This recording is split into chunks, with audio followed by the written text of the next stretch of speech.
ذات کو مٹانے کی سے مراد یہ ہے کہ انسان سیلف لیس ہو جائے، جہاں اس کی ذات اپنی پرائرٹی لسٹ میں کہیں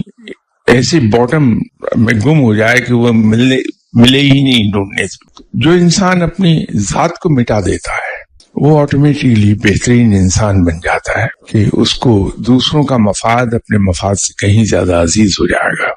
اس کے نزدیک دوسروں کی ضرورت اپنی ضرورت سے زیادہ اہم ہو جائے گی، اس کے نزدیک دوسروں کا آرام اپنے آرام سے کہیں زیادہ امپورٹنٹ ہوگا،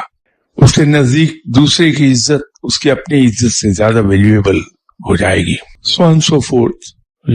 تو اب آپ اندازہ لگائیے کہ جب کسی شخص کے نزدیک دوسروں کی عزت اس کی اپنی عزت سے زیادہ ویلیویبل ہو جائے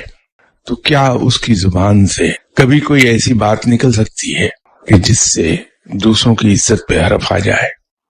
کسی کی توہین ہو جائے، کسی کی حد تک ہو جائے، کسی کے عیب کھل جائے؟ ایسی کبھی وہ بات کرے گا ہی نہیں،